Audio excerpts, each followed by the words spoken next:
This week on Bloomberg Green, cities are big contributors to climate change. But from bike lanes to innovative insulation, planners are working on ways to make big population centers green.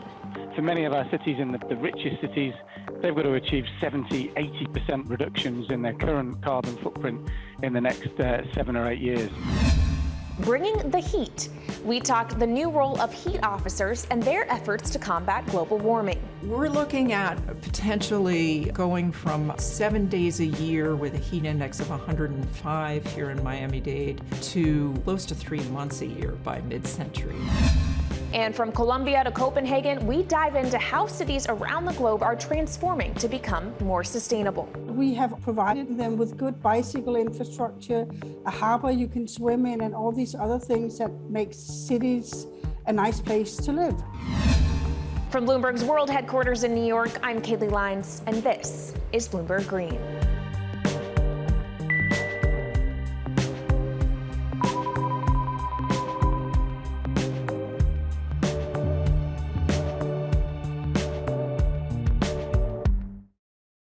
This week, we're focusing on cities. According to the UN, more than 50% of the world now lives in urban areas. They're one of the biggest contributors to climate change and are most at risk from it, as large population centers deal with rising water levels, smog, and increasing temperatures. In this edition, we'll delve into the details of city planning. We'll talk to the head of C40 Cities to discuss what action can be taken at the local level to confront the climate crisis. We'll take a trip down to the Sun Belt and meet the first heat officers of Miami and Phoenix, who are tasked with keeping their cities safe from global warming. Plus, Bogota and Copenhagen are very different capitals, but they have both become known for becoming sustainable cities. We'll talk to the women in the forefront of the green transition. But first, let's set the scene. According to the UN, dense population centers account for less than 2% of the Earth's surface, but produce more than 60% of greenhouse gas emissions. And cities are only likely to get more populated and more polluted in the future. Out of the farms and into the cities. Few trends over the past 100 years have matched the speed and impact of urbanization. Since 1950, urban populations have risen from 751 million people to 4.2 billion in 2018.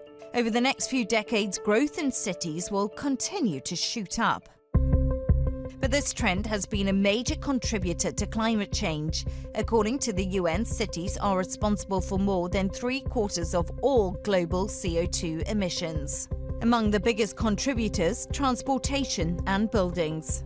A lack of green spaces in cities and a high density of people can cause urban heat islands that increases energy costs and air pollution levels. And cities are more likely to be on coasts or near large bodies of water that are vulnerable to flood risks from rising sea levels. But your deluxe apartment in the sky doesn't have to be a negative towards the climate. There are ways to mitigate the impact of climate change.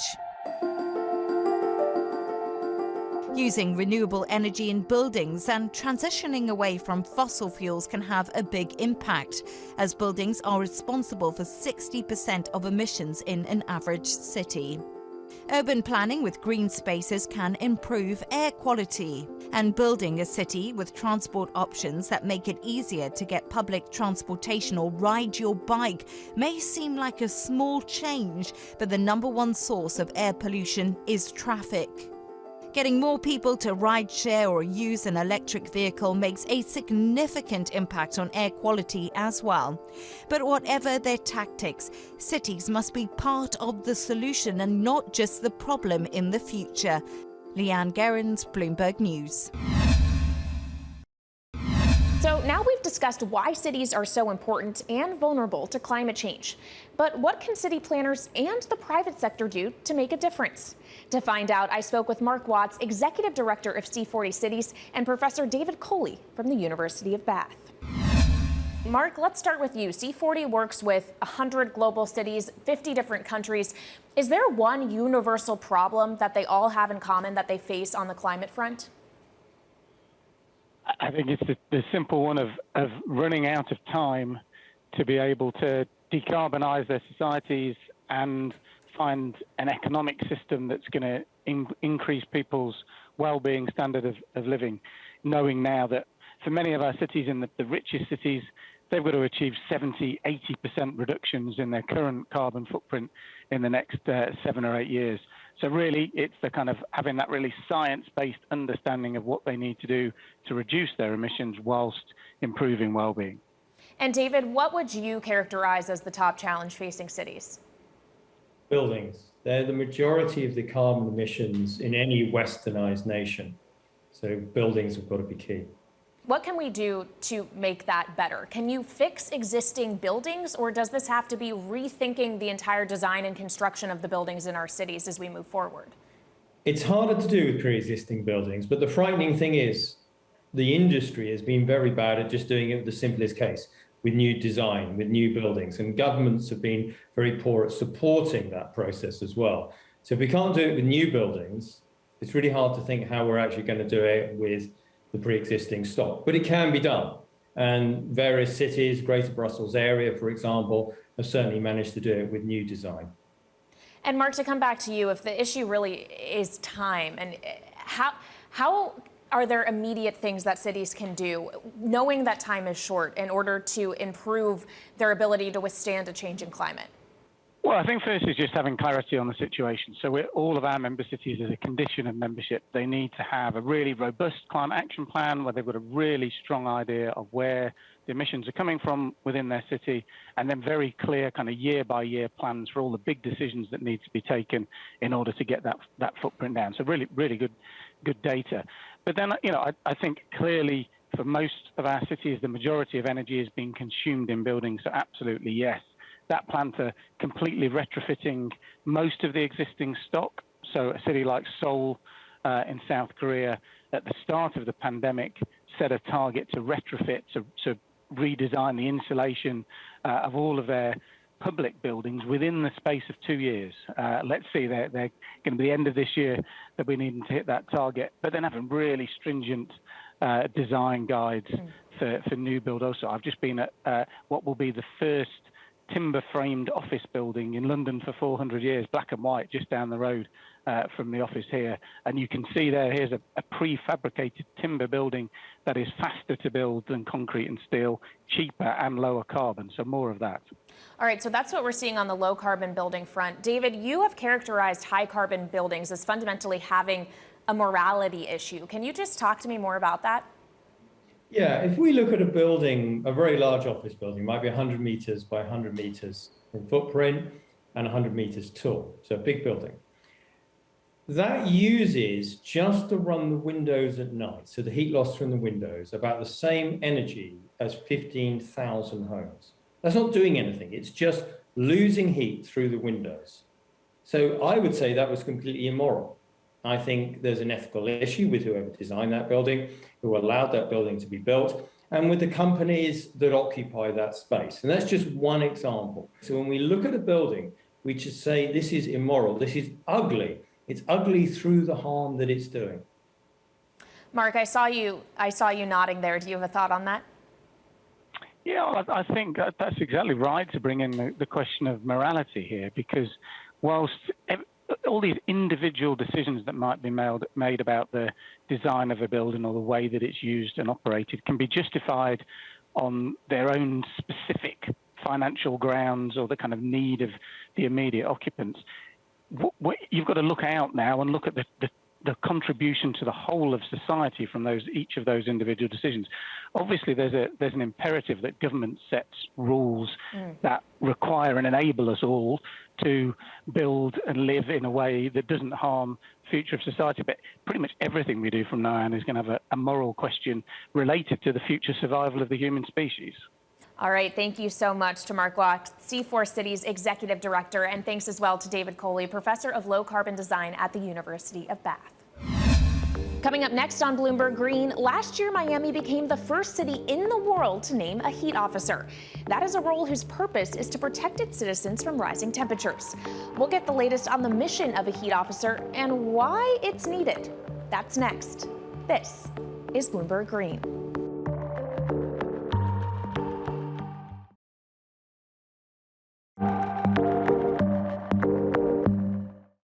And welcome back to Bloomberg Green. I'm Jennifer Zabasaja in New York. And for this week's Green Brief, we are drilling down into the latest IPCC report. The UN has released a 3,000-page document on how we can avoid climate catastrophe. Here are 5 key takeaways. First off, the target of stopping global warming by 1.5 degrees Celsius is almost out of reach. But we know what to do to stop emissions and have the tools to do it. Next, carbon removal is unavoidable to reach net zero. From regrowing forests to new technology like direct air capture, this strategy will be pivotal. Importantly, human behavior and cultural changes do matter. And finally, it may seem like a no-brainer, but politics shape the process. Scientists can lay out a solution, but it takes actions from communities and countries to actually make a difference. And that is a roundup of a 3,000-page report in just about 60 seconds. Kaylee? Yeah, very long report, but a very important one. So thank you for breaking it down for us. That's Jennifer Zabazaja with this week's Green Brief. Now let's get back to cities. Around the globe, they are taking a new approach to the threat of rising temperatures by appointing dedicated heat officers. Miami was the first city to address the climate emergency. But what can heat officers actually do? And what do they see as their biggest challenge? Our Christine Lee Edwards investigates. We're looking at potentially going from 7 days a year with a heat index of 105 here in Miami-Dade to close to 3 months a year by mid-century. Miami is the 44th most populous city in the U.S. and a global tourist magnet for its beautiful beaches, culture, and nightlife. But the city has obvious vulnerabilities, like its exposure to hurricanes. Dangerous major hurricane. The biggest threat is the storm surge. As well as some other concerns that are gaining precedence, such as the effects of heat and sea level rise. You can watch a hurricane advance on your community on your iPhone. You really can't see the rise of the sea, but you know it's happening, and you know that in the future it's going to accelerate. We're having increasing temperatures, both due to climate change and to urban development patterns. Sea level rise itself makes specific actions like storm surge from a hurricane or high tides much worse each year. The official statistics on heat-related mortalities are very low. The EPA reports a little over 700 annually. However, through many different research studies on what they look at as excess deaths during times of extreme heat, the predictions are much higher. And nationwide, we're looking at over 8,000 to over 12,000 a year. This is the #1 killer of any weather-related disaster, more than floods, hurricanes, more than fires, tornadoes. Populations that are more vulnerable to heat can be young children, older adults, pregnant women. They're more sensitive to the temperatures. People with pre-existing conditions like heart and lung conditions or on certain medications. There are also populations that are just more exposed to heat, and those could be outdoor workers, people who are what we call air conditioning insecure. And then additionally, those that are unhoused, the homeless population, are more exposed. Miami's problems, of course, are not exclusive, and cities everywhere are starting to take action. Our region, unfortunately, reported more than 300 people who died from heat exposure last summer. So we are not meeting that livability expectation for everyone. We're working on reducing heat through cooler pavements, more pervious surfaces, and maintaining and enhancing our tree canopy.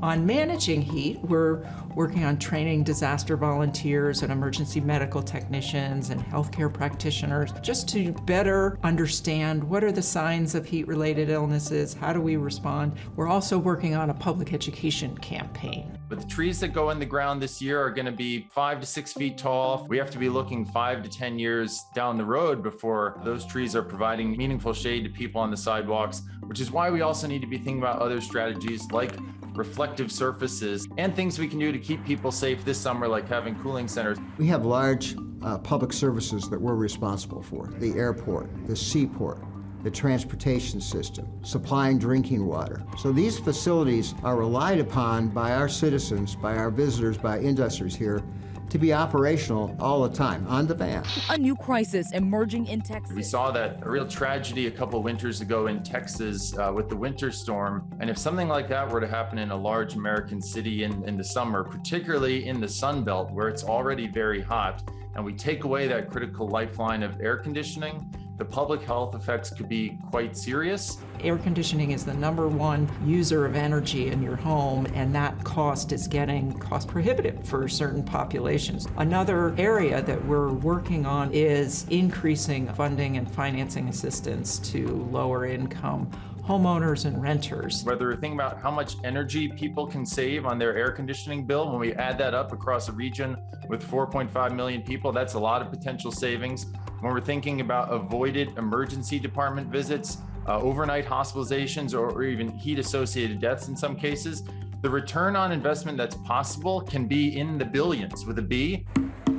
Even with promising returns, hefty price tags for infrastructure for any municipality can be prohibitive. The cost of inaction, however, is becoming more obvious with each emerging crisis. You're rolling the dice. If we don't prepare, then you've got to try to recover short and long term for that. And while you're doing that, your economy is going to be battered. Climate modeling studies suggest that with significant action, we could wind up with a Phoenix of the future that's cooler than the Phoenix we have today, even as global warming continues, if we have widespread deployment of some of those cooling technologies. We feel pretty good about our approach, and we're really focused on implementation, on projects that provide greater protection to our citizens based on science. I'm definitely optimistic for the outlook of Miami-Dade County. It has shown itself time and time again through history to be incredibly resilient to big shocks and come back stronger every single time. Coming up, making Bogota more than a bicycle city. We take a look at what the Colombian city of 8 million people is doing to combat climate change, especially in regard to transportation. This is Bloomberg Green.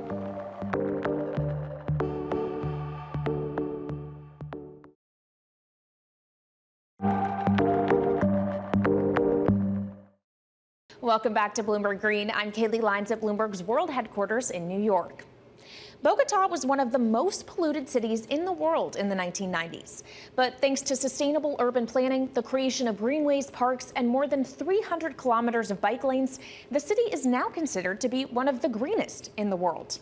Here's how Bogota made it happen. Bogota is a city of around 8 million people. We have to work not only on convincing people that fossil fuels are a thing of the past, but we have to have people feel safe, both using public transport and riding their bikes or walking across the city. Colombia's bustling capital has an ambitious climate action plan, aiming for a 15% reduction of greenhouse gas emissions by 2024, a 50% reduction by 2030, and carbon neutrality by 2050. I am Carolina Urrutia. I am the Secretary of the Environment, or the Deputy Mayor for the Environment for Bogota Colombia. Emissions that come from the transportation sector account for 48% of Bogota's greenhouse gas emissions and are also related to one of our worst environmental problems, air quality. Transportation has really been a main focus of our environmental policy in general. Electrification of buses, which are our main source of public transport, has been a focus of the city. Our second, possibly most important area is solid waste and water management, particularly because we have a landfill and we're still burying a lot of our waste. And we really are proposing a model of a circular economy that is very hard to get started. So we're really working hard with the government and with local actors to ensure that the incentive system in place improves. These projects that are very ambitious and take 4, 8, 10, 12 years to build, we really have to stay the course. In every city across the world, you have a street that is just evocative of the city. Carrera Séptima is one of our historically most important streets. One of the main ideas that we had was how important it was to have this symbol of how we are redistributing space. We're having only 2 to 3 ways for private cars to use that street, and we're making a much larger space for an electric bus system so that people can sort of resignificate and relate to public spaces, to be a street where you can walk on, where you can enjoy nature, and where you can feel connected to the mountains that surround the city. The city's infrastructure for bicycles has been in development since the 80s, but that doesn't mean shifting the urban landscape towards sustainability has been easy. Everybody wants a more sustainable city conceptually when we ask for those small sacrifices that we all have to make. Everybody's kind of protecting their own rights, for example, to private cars. I think in general, cities have to convince through action. We have to prove that it can happen and that it can make people's lives better.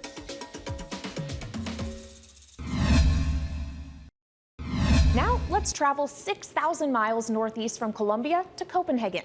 Luca Lendersen has worked with urban development for the past 25 years in the Danish capital. Since 2016, she has been in charge of the program for resilient and sustainable city solutions at the International Water Association. I spoke with her about what makes her city so sustainable. Thank you so much for your time today. Copenhagen is considered one of the greenest cities in the world. What makes it so? Well, I think there are a number of reasons why we are a green city. First of all, we have worked a lot with our sustainability. We've worked a lot with working towards becoming the first carbon neutral city. But we have also always worked on being a city that is livable for its citizens, where we've also sort of taken their daily lives seriously, providing them with good bicycle infrastructure, a harbor you can swim in, and all these other things that make cities a nice place to live. Well, let's talk about that carbon neutrality. 2025 is the goal. Is that looking achievable? It's not easy, but we think it's still achievable. It's really difficult because as a city, there's a limit to how much you can influence yourself. We are just as many other cities. We are depending on the national government providing the framework for us to work within. But we are still hopeful that it is achievable, but we will be, I think a lot of us will be satisfied if we reach 97% or something like that, because it is a very ambitious target. And we knew that from the start, that it would be ambitious. But we're already planning ahead for the next phase, which is actually also to get the Copenhageners on board and looking at consumer-based emissions also from them in the next phase. All right, so there's still some more work to do. Let's talk about the work you've done in Copenhagen so far, specifically the cloudburst management plan that you helped develop. How does it work and what does it accomplish? Well, the whole idea of the cloudburst management plan is that we are in a situation where a heavy rainfall is impacting the city, so that we are looking at flooding and damage due to flooding. And by creating a new infrastructure that is mainly based on surface, we can keep the stormwater out of the original combined sewer system, and provide in that way protection for the citizens. But it also gives us the opportunity to create new urban spaces, because by this surface infrastructure, we can use parks, we can use streets and so on for stormwater management, creating new areas for people to have recreational facilities and so on. And that's really a part of it also, that we are looking not just at solving the water problem, but also again on how we can improve lives of people. That was Luca Lendersen, Program Director for Resilient and Sustainable City Solutions at the IWA.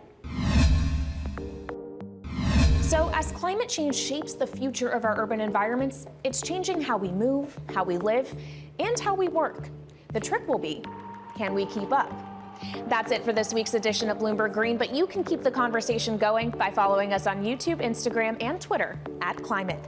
From Bloomberg's world headquarters in New York, I'm Kaylee Lines, and this is Bloomberg Green.